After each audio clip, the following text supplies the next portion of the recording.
નમસ્તે વિદ્યાર્થી મિત્રો, शिक्षा भारती चैनल में તમારું खूब खूब स्वागत है। कक्षा 8 का विषय हिंदी पर चौथा जो काव्य है वो हमें देखना है, उठो धरा के अमर सपूतो। मित्रों, यह जो काव्य है उनके जो कवि है वो है द्वारिका प्रसाद माहेश्वरी। तो सबसे पहले हम लोग थोड़ा परिचय लेंगे, फिर उसके बाद हम समझूती देखते हैं। ठीक है। काव्य की द्वारिका प्रसाद माहेश्वरी का जन्म 1 दिसंबर 1916 को रोहता, आगरा, उत्तर प्रदेश में हुआ था। 29 अगस्त 1998 में उनकी मृत्यु हुई। उनके 6 काव्य संग्रह और 2 खंड काव्य, 26 बाल साहित्य, 3 कहानी संग्रह तथा अन्य साहित्य भी प्रकाशित है। इतना ऊंचा उठो, उठो धरा के अमर सपूतो, कौन सिखाता है चिड़ियों को, चंदा मामा आ, पुनः नया निर्माण करो, माँ यह बसंत ऋतु, हम सब सुमन एक उपवन के, उनकी प्रसिद्ध कृतियाँ है। प्रस्तुत काव्य में प्रकृति के तत्वों से प्रेरणा लेकर अपने ज्ञान का उपयोग कर देश के सपूतों को नवनिर्माण करने का संदेश दिया है। मित्रों, ये तब की बात है जब हमारा देश आज़ाद हो गया था। 15 अगस्त 1947 को हमें ब्रिटिश सत्ता की गुलामी से मुक्ति मिली। सदियों के बाद हमने आज़ादी का सवेरा देखा। यह कविता उसी समय की रचना है। इसमें कवि ने देश के सपूतों से देश का नवनिर्माण करने के लिए कहा है। तो मित्रों, अभी हम देखेंगे किस तरह से इसमें कहा गया है। उठो धरा के अमर सपूतो, पुनः नया निर्माण करो, जन जन के जीवन में फिर से नव स्फूर्ति नव प्राण भरो। नई प्रात है, नई बात है, नई किरण है, ज्योति नई, नई उमंगे, नई तरंगे, नई आस है, सांस नहीं। मित्रों, शुरू की यह पंक्तियाँ हमें जो कहती है वह मैं आपको गुजराती में समझाऊँ। कहती है कि यहाँ पर हे भारत माता ना अमर सपूतो, उठो धरा के अमर सपूतो माने धरा माने मातृभूमि, भारत माता। अमर सपूतो, सपूतो माने जो सुपुत्र है। इस मातृभूमि पर जो भी कोई जन्मा है वो सभी माँ की ही संतान है, इसलिए सपूतो। गुलामीनी रात वीती गई છે અને આઝાદીનું પ્રભાત ઉગ્યું છે। पुनः नया निर्माण करो, इसका अर्थ क्या है कि गुलामीनी જે રાત છે વીતી ગઈ છે અને આઝાદીનું પ્રભાત ઉગ્યું છે। હવે તમે અજ્ઞાન આળસની નિંદ્રામાંથી જાગો, જન જન કે જીવન में फिर से नव स्फूर्ति नव प्राण भरो। એટલે કેવી રીતે થશે?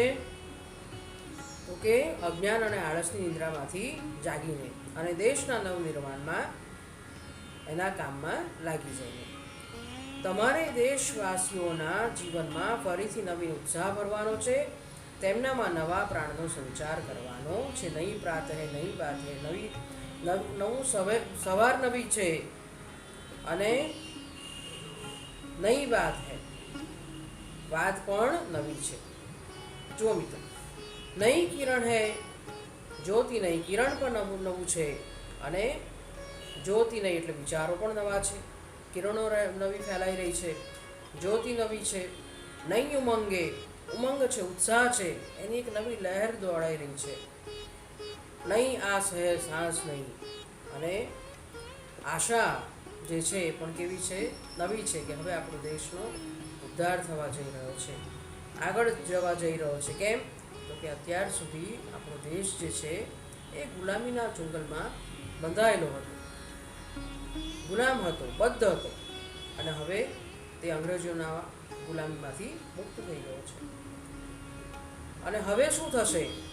તો કે એક નવું રાજ્ય સ્થપાશે, નવી ઉમંગો લહેરાશે, નવી આશાઓ જાગશે, નવી નવી આશાઓ જાગશે અને સાહસ નહીં, નવો ઉત્સાહ।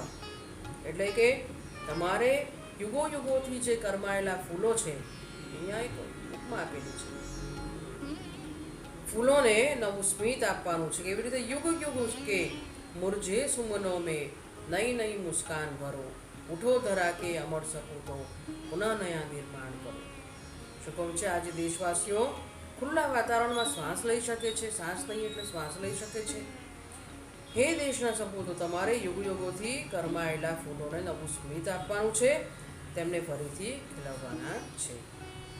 ત્યાર પછી કહ્યું છે, डाल डाल पर बैठ विहग कुछ, विहग माने पक्षी, नए स्वरों में गाते हैं, गुनगुन गुनगुन करते भंवरे मस्त उधर मंडराते हैं. नवयुग की नूतन वाणी में नया राग नव गान भरो, उठो धरा के अमर सपूतो पुनः नया निर्माण करो. डाल डाल पर बैठ विहग कुछ मतलब આઝાદીના આ નૂતન પ્રભાતમાં પ્રકૃતિ પણ કેવી થઈ ગઈ છે? ખૂબ પ્રસન્ન થઈ ગઈ છે. વૃક્ષોની ડાળો પર બેઠેલા પક્ષીઓ પણ બહુ સુંદર અને મીઠા સ્વરોનું ગાન કરી રહ્યા છે.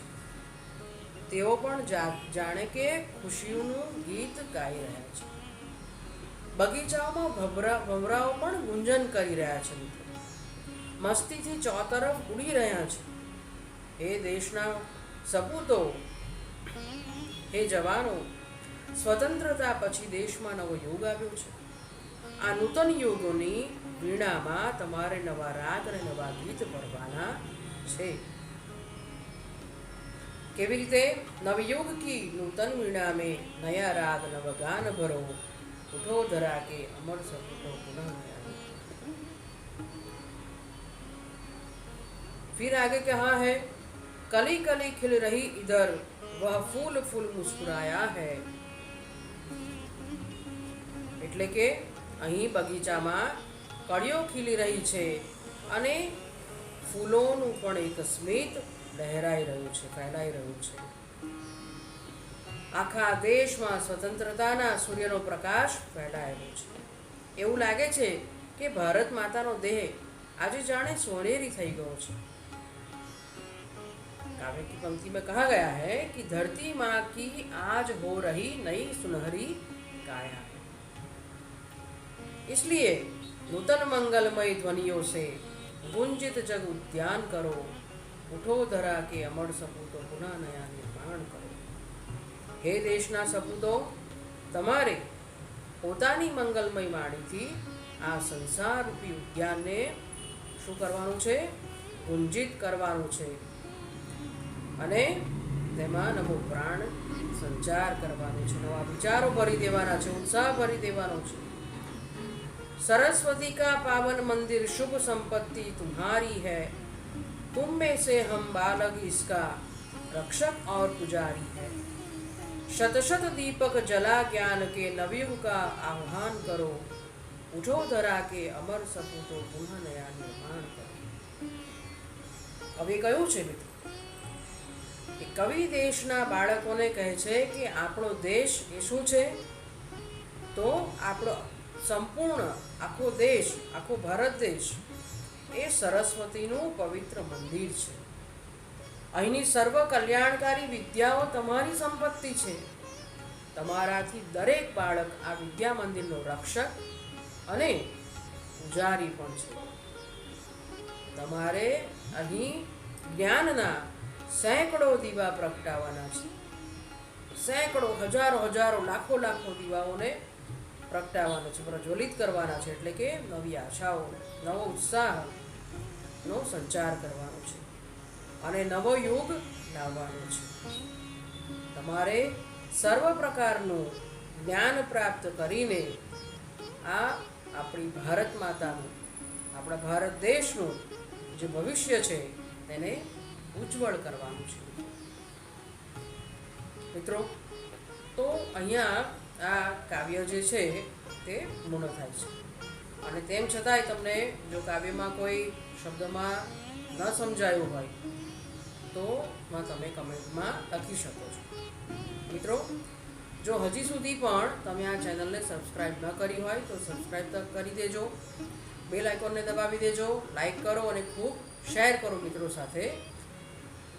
चलो मित्रों, अभी हम लोग देखेंगे शब्दार्थ. निर्माण माने बनाना, गुंजित माने भंवरों के गुंजार से युक्त, प्रायः माने अक्सर, उद्यान माने बाग, पुनः माने फिर दोबारा, आहन माने ललकार भी होता है और चुनौती भी होता है, स्फूर्ति माने उत्साह। अभी हमें देखना है अभ्यास। आशय स्पष्ट कीजिए।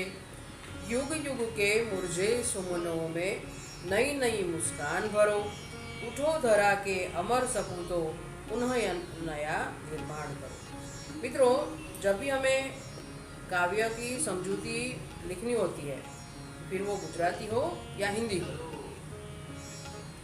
तो उसमें सबसे पहले लिखना है कि प्रस्तुत काव्य पंक्ति को उठो धरा के अमर सपूतों काव्य में से लिया गया है।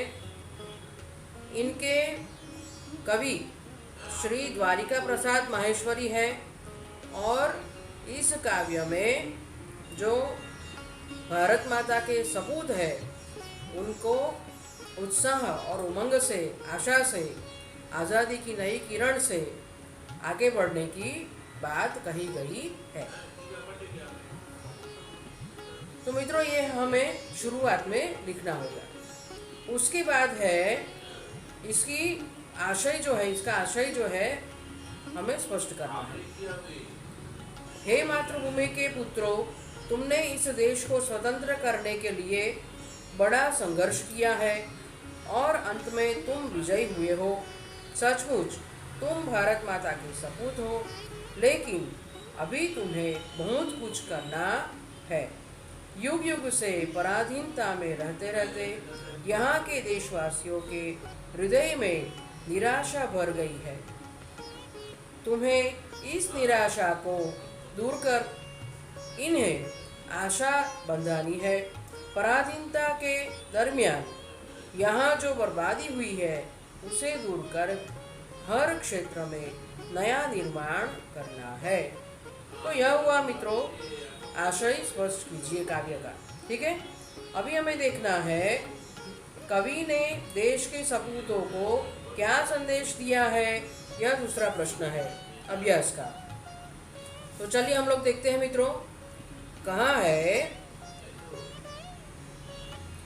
कवि देश के सपूतों से कहते हैं कि देश स्वतंत्र हो चुका है, अब तुम्हें देश का माँ भारत का नव निर्माण करना है। स्वतंत्रता का लाभ जन जन तक पहुँचाना है। देशवासी तुमसे बड़ी बड़ी आशाएं रख रहे हैं, तुम्हें उन्हें निराश नहीं करना है। तुम्हें लोगों में नए प्राण फूंकने हैं, विकास के नए रास्ते खोजकर तुम्हें देश का पिछड़ापन दूर करना है। इस प्रकार कवि ने देश के सपूतों को संदेश दिया है कि वे देश को एक नए युग में ले जाए। ठीक है मित्रों, अभी आगे हमें देखना है हमारी राष्ट्रीय संपत्ति कौन कौन सी है, उसकी सुरक्षा के लिए आप क्या क्या कर सकते हैं। रेलगाड़ियाँ, रेलवे स्टेशन, राष्ट्रीय राजमार्ग, नदियाँ, अभयारण्य, पुरातत्व संबंधी संपत्ति आदि हमारी राष्ट्रीय संपत्ति है। राष्ट्रीय संपत्ति की सुरक्षा हमारा कर्तव्य है। हम रेल संपत्ति को नुकसान नहीं पहुंचने देंगे। राजमार्गों की मरम्मत के लिए सरकार को पत्र लिखेंगे। हम लोगों को पानी का महत्व समझाकर उसका अपव्यय रोकेंगे।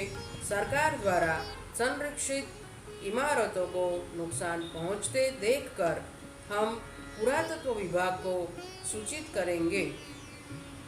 अभयारण्यों में रक्षित पशुओं का शिकार होते देखकर हम उससे संबंधित अधिकारियों को सावधान करेंगे।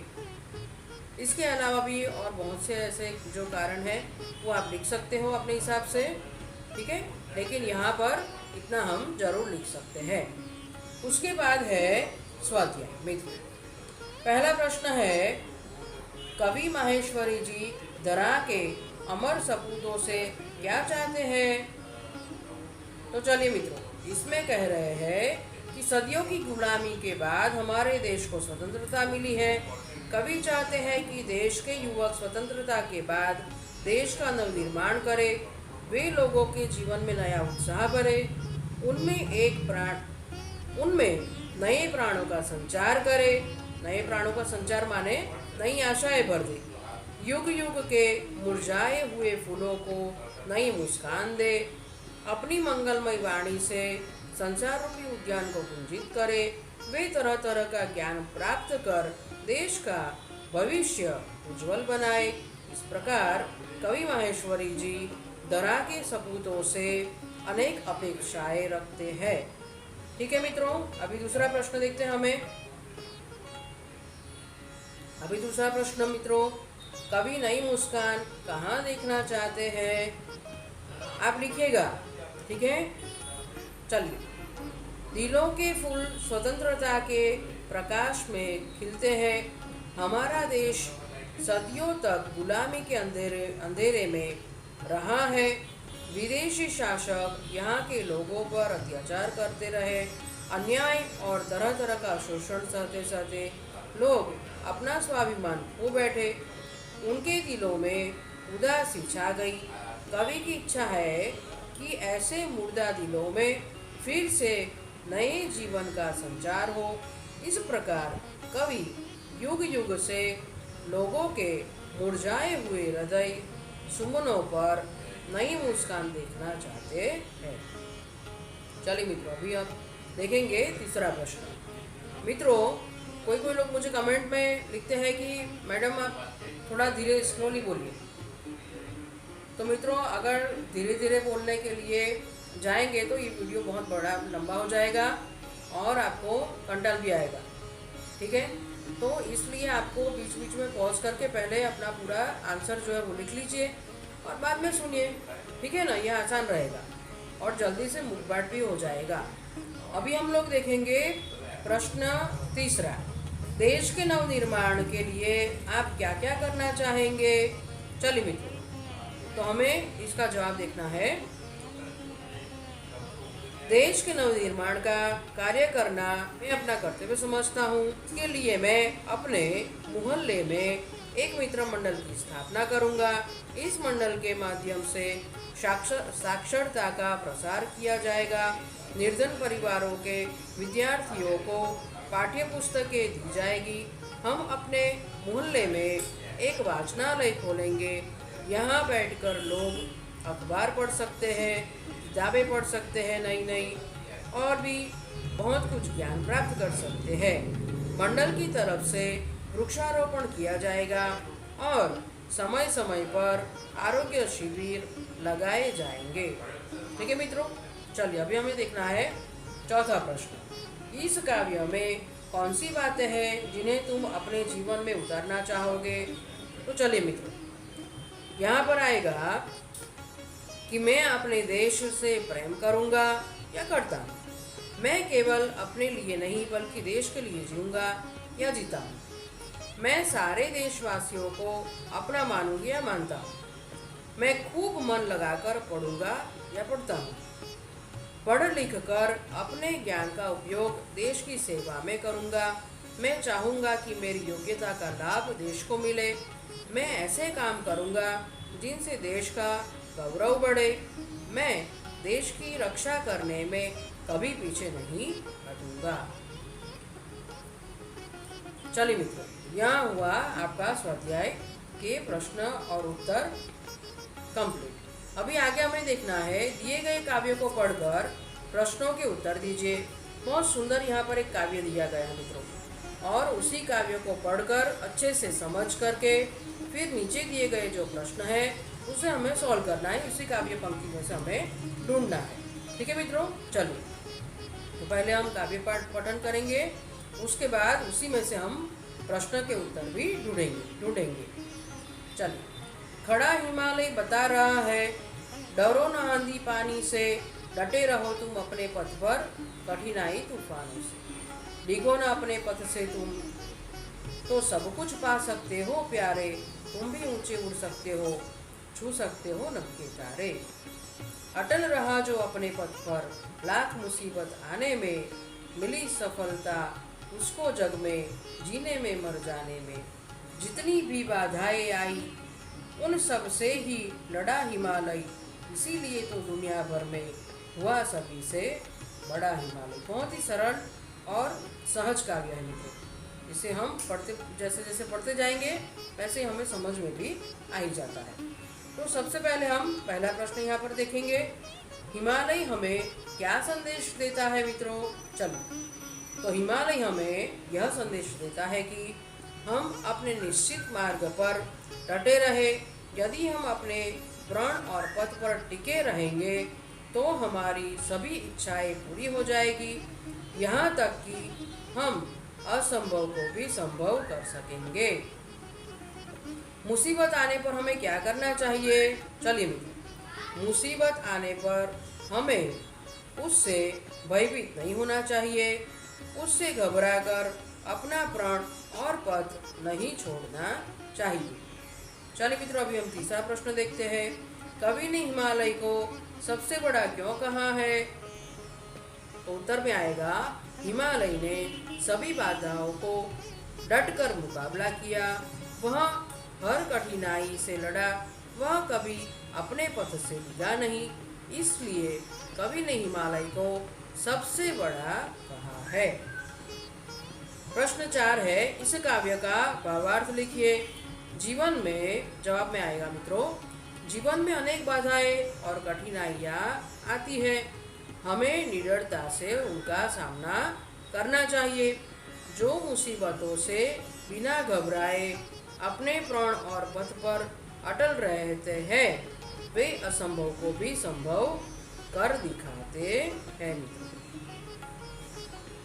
पांचवा प्रश्न है, इस काव्य को योग्य शीर्षक दीजिए। तो शीर्षक में आएगा मित्रों, अटल हिमालय या अड़ग हिमालय या डटा हुआ हिमालय या फिर हिमालय का संदेश। ठीक है, आप कोई भी इसमें से शीर्षक लिख सकते हो या अपने हिसाब से आप ही शीर्षक बना करके लिख सकते हो। देखिए, अभी आगे तीसरा प्रश्न है मित्रों, उसमें दिया गया हुआ है चित्र के आधार पर कविता लिखित, जिसमें यहाँ पर दिया गया है कि चित्र के आधार पर कविता लिखिए, उसमें निम्नलिखित शब्दों का उपयोग हुआ हो। कौन सा शब्द दिया गया है मित्रों, यहाँ पर हमें 5 शब्द दिए हैं और उसमें से ही हमें काव्य पंक्तियाँ बनानी है अपने हिसाब से। ठीक है, फूल, तितली, बादल, वृक्ष और बारिश। बहुत ही सरल और सहज है मित्रों। यहाँ पर जो हमें चित्र दिया गया हुआ है, बहुत सारे बादल एकदम बहुत ही घुमड़ करके आए हैं, वहाँ से बारिश हो रही है, तितलियाँ घूम रही है, सुंदर से फूल यहाँ पर खिले हुए हैं और जो पहाड़ है वो भी बहुत दूर से बहुत सुंदर दिख रहा है। मित्रों, अभी हमें इसके ऊपर से ही काव्य की पंक्तियाँ की रचना करनी है। चलिए, तो गरज गरज कर बादल बरसे, फिर से मैं बोलती हूँ, गरज गरज कर बादल बरसे, फूल खिले फुलवारी में, फिर तितली के पंख खुले हैं, वृक्षों ने नव जीवन पाया, बारिश ने है रंग जमाया, कोई न अब पानी को तरसे, कोई न अब पानी को तरसे, पानी ही है जीवन हमारा, धीरे धीरे बादल बरसे, गरज गरज कर बादल बरसे। चलिए मित्रों, अभी हमें देखना है एक काव्य पंक्ति यहाँ पर हमें दी गई हुई है, 2 पंक्तियाँ हैं, उसके बाद जो है काव्य पंक्तियाँ हमें खुद कंप्लीट करनी है। यह बहुत ही प्रसिद्ध काव्य पंक्ति है, महात्मा गांधी जी से लेकर के यहाँ पर उनके ऊपर ही यह काव्य पंक्ति रची गई है। आपको नेट से भी मिल जाएगा, यहाँ पर तो मैं आपको बता ही दे रही हूँ। चलिए, यहाँ लिखा है, माँ खादी की चद्दर दे दो, मैं गांधी बन जाऊँगा। यहाँ पर छोटे बच्चा जो है वह गांधी बनना चाहता है, लीडर होके लड़ना चाहता है। उसके आगे जो कहा गया है वह हमें देखना है मित्रों। तो माँ खादी की चद्दर दे दो, मैं गांधी बन जाऊंगा, घड़ी कमर में मैं लटका लूं, आंखों को चश्मा पहना दूं, माँ छोटी सी लाठी दे दो, ठक ठक करता जाऊंगा। ठीक है, यह इस तरह से यहाँ पर यह पंक्ति आएगी। तो मित्रों, यहाँ पर यह जो काव्य 4 है वह पूर्ण हुआ है। अभी आपको इसमें कोई भी प्रश्न की दिक्कत हो रही है तो आप कमेंट बॉक्स में ज़रूर से लिख सकते हैं। ठीक है मित्रों, चलिए, नमस्ते विद्यार्थी मित्रों।